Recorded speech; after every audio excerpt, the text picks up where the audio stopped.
Hello दोस्तों, मैं आज आप लोगों के सामने थर्ड सेमेस्टर बीबीए एविएशन एवं बीएचएम की पुस्तक काव्य सारस में ज्ञान किरण, जिसके कवि हैं कबीर दास जी, उनके वो कविता लेकर आई हूँ। तो सबसे पहले चलिए हम सुनते हैं कबीर दास जी का जीवन परिचय। कबीर दास जी का जन्म जो है 1398 में काशी में हुआ था और इनकी जो मृत्यु है, जो निधन है 1518 में हुआ था। और इन लोगों के हिसाब से कहा जाता है कि इनका जो जन्म है विधवा ब्राह्मणी के गर्भ से हुआ था, जिसके कारण से इनकी माँ ने इनको छोड़ दिया और इनको जो पालन पोषण है नीरुअन नीमा नामक मुसलमान दंपति ने किया था। तो यहाँ पे आचार्य हजारी प्रसाद द्विवेदी जी जो हैं कबीर को क्या कहते हैं, कबीर की वाणी को डिटेक्टर भी कहते हैं। और यहाँ पे जो है इनके द्वारा लिखी हुई पुस्तकें जो है बीजक में संग्रहित हुई है। इनकी जो सबसे फेमस पुस्तक है प्रामाणिक है, कबीर ग्रंथावली है। और चलिए हम अब इसमें क्या कहते हैं कविता के बारे दोहे के बारे में चलते हैं। तो दोहा पढ़ लेते हैं। सतगुरु साचा सूर्या ताते लोही लुहार, कषणों दे कंचन किया तई लिया तत्सार। यहाँ पे कबीरदास जी कहते हैं कि सच्चा गुरु सूरवीर और पराक्रमी होता है। जिस प्रकार से लुहार लोहे को आग में पिघलाकर उसका नया रूप और आकार देता है, उसी प्रकार गुरु भी अपने शिष्य को परिश्रम की कसौटी में तपा कर उसको सोने के जैसा कुंदन बनाता है। और गुरु ही इस संसार के सार तत्व को अपने शिष्य को ग्रहण करवाता है। और ये भी बताया गया है कि उसकी साधना के गुरु की साधना से ही आग में तपकर उसके चरित्र को पवित्र बनाता है, शिष्य के चरित्र को पवित्र बनाता है। आगे चलते हैं। लंबा मार्ग दूरी घर, विकट पंथ बहु मार, कहे संतो क्यों पाइए दुर्लभ हरिदीदार। यहाँ पे कबीरदास जी कहते हैं भगवान का दर्शन करना, भगवान का जो दर्शन करना करके पाना, उसके पास जाने के लिए बहुत ही कठिन है, उसका जो रास्ता है बहुत ही ज़्यादा दुर्लभ है। यहाँ पे कबीरदास जी कहते हैं कि भगवान का दर्शन पाना अत्यंत कठिन कार्य है। भगवान रूपी प्रीतम का देश बहुत ही दूर है और वहाँ तक पहुँचने के लिए बहुत लंबी यात्रा करनी पड़ती है। उस रास्ते में हमें अनेकानेक बाधाएं आती हैं और रास्ते में अनेक लुटेरे और डाकू भी रहते हैं। तो यहाँ पे कबीरदास जी संतों से पूछते कि हे संतों, आप ही विचार करके देखिए कि प्रीतम का इतना कठिन साक्षात्कार कैसे प्राप्त किया जाए। आगे चलते हैं। आशा एक जुराम की, दूजो आस निराश, पाड़ी माहे घर करे ते भी मरे पियास। तो यहाँ पे कबीरदास जी कहते हैं कि जो है सांसारिक इच्छाएं जो है कभी भी इंसान को पूरी नहीं करके रखती है, उससे हमारे को इस संसार में बांध कर शांति प्रदान करके नहीं रखती। तो यहाँ पे कबीरदास जी ये हमें बताना चाहते हैं कि जो हमारी संसार की इच्छा है हमें कभी भी मन को शांति नहीं देती। अगर सच्ची आशा है तो एक राम की ही आशा है, राम पर ही विश्वास करना चाहिए, बाकी सबकी आशाएं छोड़ देना चाहिए। वे सबको मनुष्य को निराशा कर देती है। जो लोग ईश्वर को छोड़कर अन्य की आशाएं करते हैं वे आशाओं के मध्य में निराश होकर ही रहते हैं। यहाँ पे कबीरदास जी उदाहरण देते हुए बताते हैं कि जिस तरह से पानी में रहने वाले जीव भी पानी में रहकर भी प्यासे मर जाते हैं। आगे चलते हैं। काया मंजन क्या करे, कपड़ धोई उज्जवल हुआ न छूटिए, सुख निंदड़ी ना सोई। यहाँ पे कबीरदास जी हमें बताते हैं कि हमको हमारी जो मन की वास्तविक शुद्धि है भक्ति में ही है। कबीरदास जी कहते हैं, हम लोगों से कहते हैं कि हे जीव, तू जिस तरह से कपड़े को धोकर शरीर को साफ कर रहा है, परंतु ऐसी सफाई से कोई लाभ नहीं होता। सच्ची शुद्धि तो भीतर की मन की अपनी आत्मा की शुद्धि है। अगर तू अपने मन की आत्मा की शुद्धि कर लेता है तो अच्छा है। तू बेफिक्र होकर मत सो, मन की शुद्धि का प्रयत्न कर। बाहरी शुद्धि, बाहरी पवित्रता तो एक दिखावा ही होगी, उससे तुम्हें मुक्ति नहीं मिलेगी। आगे चलते हैं।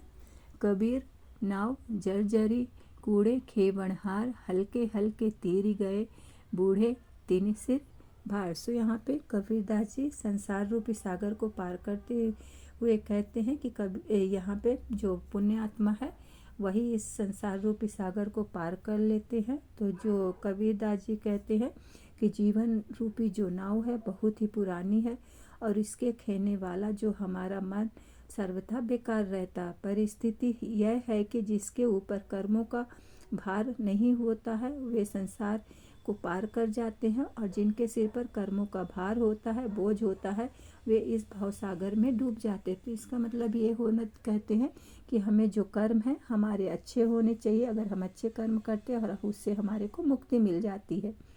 आगे चलते हैं। माला पहिया कुछ नहीं, भक्ति न आई हाथ, माथो मुछ मुड़ाई करी, चलिया जगत के साथ। तो यहाँ पे कबीरदास जी कहते हैं कि यदि हमने व्यक्ति जो है साधु संतों के जैसे कपड़े पहन लिए और माथे पर तिलक लगा लिया और सिर भी मुड़वा लिया और उसने मतलब दाढ़ी मूछ सब कुछ मुड़वा के सन्यासियों की तरह बिहेव करने लगा, व्यवहार करने लगा, तो उससे कोई फ़ायदा नहीं है, क्योंकि उसका जो मन है उसको सच्ची भक्ति प्राप्त नहीं होती। वह सब कुछ जो है वह दुनिया को और अपने आप को धोखा दे रहा है, इससे उसे कोई भी लाभ प्राप्त नहीं होता है। आगे चलते हैं। कबीर तन पंछी भया, जहाँ मन तहाँ उड़ जाई, जो जैसी संगति करे सो तैसे फल खाई। सो यहाँ पे कबीरदास जी कहते हैं कि हमारा जो ये मन है एक पंछी के समान है और पक्षी की तरह है, और इस शरीर का जो मन है और ये पंछी जो है जहाँ मन करता है वहीं उड़कर चला जाता है। हमेशा पक्षी रूपी शरीर भी उसी के अनुसार काम करता रहता है। कबीरदास जी कहते हैं कि सच्चाई तो यह है कि मनुष्य को जिस तरह के लोगों के साथ उठना बैठना और हंसना बोलना होता है उसी के अनुसार उसे फल भी मिलता है। आगे चलते हैं। कबीर संगति साधु की, कदे न निष्फल होए, चंदन हो सी भावना, नीव न कहसी होई। यहाँ पे कबीरदास जी कहते हैं कि अच्छे लोगों की जो संगति है, सत्पुरुषों और सज्जनों का साथ है, कभी भी निष्फल नहीं होता। हमें साधु संतों के लोगों का साथ करना चाहिए। उनकी संगति से हमें सुख और अच्छा फल मिलता है। वे कभी भी बेकार नहीं होते हैं। जो कबीरदास जी उदाहरण देते हुए समझाते हैं कि जिस तरह से चंदन हमेशा श्रेष्ठ रहता है, जिसकी सुगंध से, खुशबू से पूरे जंगल को महका देता है, और वहीं जिस तरह से नीम होता है, कड़वा होता है, उसकी संगति से जो भी आता है तो कड़वा ही हो जाता है। आगे चलते हैं। हिंदू मुए राम कहे, मुसलमान खुदाई कहे, कबीर सो जीव दुई में कुदे न जाई। सो यहाँ पे कबीरदास जी कहते हैं कि राम जो हिंदू है राम का नाम लेकर मर गए और मुसलमान जो है खुदा का नाम लेकर मिट गए, इसीलिए नष्ट हो गए, क्योंकि दोनों ने अपने आपस में भेद को माना और दोनों के बीच में बहुत सारा भेद माना था। इस संसार में वही जीवित रह सकता, वही भगवान को प्राप्त कर सकता है जो इन दोनों के मध्य में, इन दोनों के बीच के भेद को नहीं मानता है, सभी को एक समान समझता, एक समान दृष्टि से देखता है, एक समान समझता है, वही इस संसार में जीवित रह सकता है। आगे चलते हैं। नंदक दूरी न कीजिए, दीजिए आदर मान, निर्मल मन तन मन सब करे, बकी बकी आनी ही हान। सो यहाँ पे कबीरदास जी कहते हैं कि जो हमारी बुराई करते हैं, बुरे व्यक्ति को हमें अपने घर पर ही आसन बनाकर, कुटिया बनाकर रहना चाहिए, क्योंकि वो हमारी अगर बुराई करता रहता है तो उसके बुराई के कारण हमारा मन तन मन बाकी सब कुछ साफ हो जाता है, क्योंकि उसकी निंदा सुन के व्यक्ति के जो दोष होते हैं वो व्यक्ति उसके दोषों को बार बार गिनाता है, जिससे वो अपने बारे में अपने को सुधारने के लिए प्रेरणा प्रेरणा पाता है, प्रेरणा प्रदान करता है। कबीर लहरी समुद्र की मोती बिखरे आई, बगुला माझन जाई, हंसे हंस चुड़े चुड़ जाई। तो यहाँ पे कबीरदास जी कहते हैं कि समुद्र की लहरों के किनारे जो है उन्होंने मोती को बिखेर दिए हैं, और लेकिन उन मोती की गुणवत्ता को कौन जानता था? हंस जानता था, उसके महत्व को हंस जानता था। इसलिए वो मोती को चुगने के लिए चले गए। और वहीं पे बगुला था, बगुला जो है मोती की गुणवत्ता को नहीं जानता था, इसलिए वो मोती को छोड़कर क्या कहते हैं, स्नान करने में खुशी मना रहे थे। तो इस प्रकार से कबीरदास जी कहते हैं कि जो व्यक्ति जो व्यक्ति इस संसार के माया जाल में पड़ा रहने के कारण भगवान की महिमा, भगवान की भक्ति नहीं करता है, वह इस संसार के माया प्रेम वासना में और माया जाल में फंसा रहता है। वह कभी भी वह हमेशा माया के सागर में आनंद लेता रहता और उसे कभी भी मुक्ति नहीं मिलती है। आगे चलते हैं। कबीर सोधन संचिए जो आंगे को होई, शीश चढ़ाई पोटली ले जात न देखा कोई। सो यहाँ पे कबीरदास जी कहते हैं कि हम यहाँ पे कुछ व्यक्ति ऐसे होते हैं कि जो कर्म करते हैं, धन का संचय करते हैं, और धन का संचय कर 1 मिनट। कबीरदास जी यहाँ पे कहते हैं कि जो व्यक्ति होते हैं धन का संचय जो है अच्छे के लिए करते हैं, और यहाँ पे अपने साथ जो व्यक्ति कोई भी कुछ भी साथ में नहीं लेके जा सकता है। सो यहाँ पे कबीर का ये कहते हैं कि हमें ऐसे कर्म करना चाहिए जिनका जो फल है, संचित फल भविष्य के जीवन पे उपयोगी सिद्ध हो, और इस जीवन में लोग स्वार्थपरक करके अधिक धन संचित करते, धन संपत्ति संग्रह कर लेते हैं। बट ये देखा गया है कि जब कोई व्यक्ति मर जाता है तो वो जितना भी धन इकट्ठा किया, धन संपत्ति इकट्ठा किया, वो अपने साथ कभी भी कोई भी नहीं लेके जा पाया। इसलिए हमारे कर्म अच्छे होते हैं तो हम क्या कहते हैं, हम अपने साथ अपने कर्मों की पोटली ही लेकर जाते हैं, धन संग्रह कुछ भी नहीं लेकर जाते हैं। आगे चलते हैं। कबीर पड़िवा दूरी करी, अति पड़या संसार पीड़ न उपजी प्रीति सो, तो क्यों उकरी करे पुकार। सो कबीरदास जी यहाँ पे कहते हैं कि व्यक्ति जो होते हैं वेद पुराण आदि का पुस्तक पढ़ते हैं और उसको छोड़ देते हैं, क्योंकि उसके पढ़ने वाले के लिए भी संसार का, जो भी वेद पुराण पढ़ते हैं उसके लिए भी संसार का अंत होता है, और जिसके हृदय में प्रभु की भक्ति है वो प्रभु की भक्ति है और भक्ति से पीड़ा उत्पन्न होती है, उसका भी अंत होता है। तो केवल राम नाम का उच्चारण मत करने से कोई भी लाभ नहीं है। तो यहाँ पे कवि कहते कि हमने राम नाम की पुस्तक पढ़ लिए और मन में राम का नाम भक्ति नहीं है तो उसका कोई भी प्राप्त नहीं हुआ, तो इससे बेटर है कि हम वो पुस्तक पढ़े ही ना।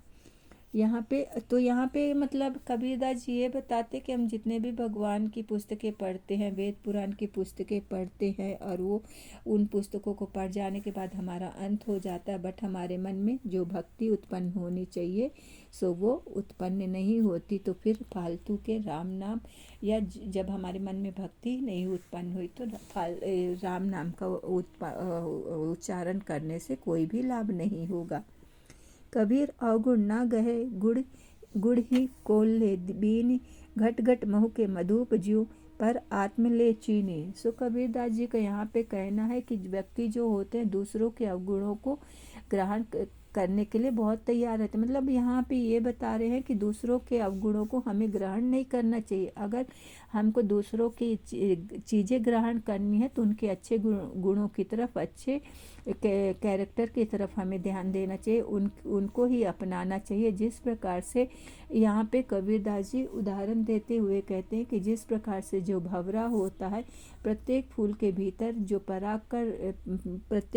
भीतर में जो पराग के कण होते होते हैं उसी को शक करता है, उसी का रस ग्रहण करता है। उसी प्रकार मनुष्य को भी चाहिए कि प्रत्येक जीवात्मा के हृदय में निवास करने वाले उस परम तत्व को, उस भगवान को ग्रहण करे जो कि इस भवसागर से पार कर आने वाले हैं। आगे चलते हैं। कुमुदनी जलहरी बसे, चंदा बसे आकाश, ज्यो जाहि का भावता सो ताहि के पास। सो यहाँ पे कबीरदास जी हमें ये बताना चाहते हैं प्रेम का संबंध हृदय से होता है, दिल से होता है। सो यहाँ पे कबीरदास जी कहते हैं कि कुमुदनी जो होती है तालाब में रहती है और उसका जो प्रीतम है चंद्रमा आकाश में रहता है। उन दोनों का प्रेम जो है स्पष्टतः प्रकट होता है और कुमुदनी आकाश में उदित चंद्रमा को देखकर बहुत ज़्यादा खुश हो जाती है, प्रसन्न हो उठती है। जबकि उनको पता है कि उनकी जो प्रेम की दूरी है, प्रेम का मिलना जो वो कभी भी मिल नहीं सकते, बट उन दोनों के बीच के प्रेम की दूरी उनके प्रेम में बाधक नहीं होती है। तो यहाँ पे कबीरदास जी कहते हैं कि सबसे बड़ी बात है कि व्यक्ति हम जिससे भी प्रेम करते हैं उसका मन और हमारा मन का एक होना जरूरी है, मिलना मुख्य है। मतलब उसके मन का मिलना और हमारे मन का मिलना ही मुख्य है, प्रधान है। जो जिसका प्रिय है वह उसके हृदय में स्थित होने के कारण हमेशा उसके पास रहता है। तो यहाँ पे सब हमारे दिल के विषय में बताया गया कि अगर उसका मन और उसका दिल हमारे से दिल से मिल गया तो प्रेम में भले ही हम दूर होते हैं बट वो हमारा प्रेमी हमारे साथ ही होता है। तो दोस्तों मेरी ये जो दोहे हैं ख़त्म होती हैं। आप लोगों को कैसे लगे ज़रूर बताइएगा। धन्यवाद।